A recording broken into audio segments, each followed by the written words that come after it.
আমরা বলেছিলাম যে আমার পরিবার আর রাজনীতি করবে না, তবে আমাদের নেতাকর্মীর উপর যেভাবে হামলা হচ্ছে এই পরিস্থিতিতে আমরা হাল ছেড়ে দিতে পারি না।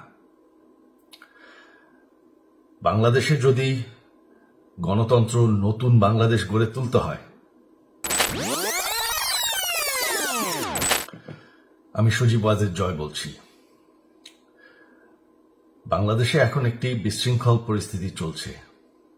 সারা দেশে আমাদের ভাঙচুর হচ্ছে, লুটপাট হচ্ছে, আমাদের শহরের বাইরে আমাদের নেতাকর্মী, আমাদের আওয়ামী লীগের নেতাকর্মীদের উপর হামলা চলছে, অনেকে হত্যা করা হয়েছে। এই পরিস্থিতিতে আমি বলতে চাই, আওয়ামী লীগ হচ্ছে বাংলাদেশের সবথেকে পুরাতন গণতান্ত্রিক এবং সবথেকে বড় দল। আওয়ামী লীগ কিন্তু মরে যায়নি। আওয়ামী লীগ এই দেশকে, বাংলাদেশকে স্বাধীন করেছে। আওয়ামী লীগকে শেষ করা সম্ভব না। আমরা বলেছিলাম যে আমার পরিবার আর রাজনীতি করবে না, তবে আমাদের নেতাকর্মীর উপর যেভাবে হামলা হচ্ছে এই পরিস্থিতিতে আমরা হাল ছেড়ে দিতে পারি না। বাংলাদেশে যদি গণতন্ত্র নতুন বাংলাদেশ গড়ে তুলতে হয়, আওয়ামী লীগ ছাড়া সম্ভব না। আওয়ামী লীগ হচ্ছে সবথেকে বড় দল।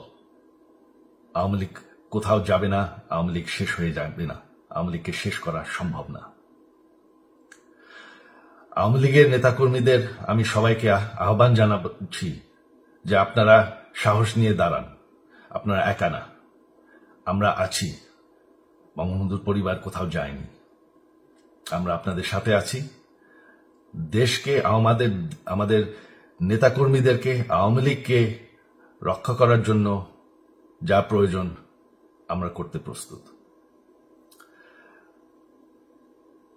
এই যে আমাদের বর্তমান যারাই আছে ক্ষমতায়, তাদেরকে আমি বলবো যে আমরাও একটি গণতান্ত্রিক, শৃঙ্খল, নিরাপদ বাংলাদেশ চাই, জঙ্গিবাদ মুক্ত।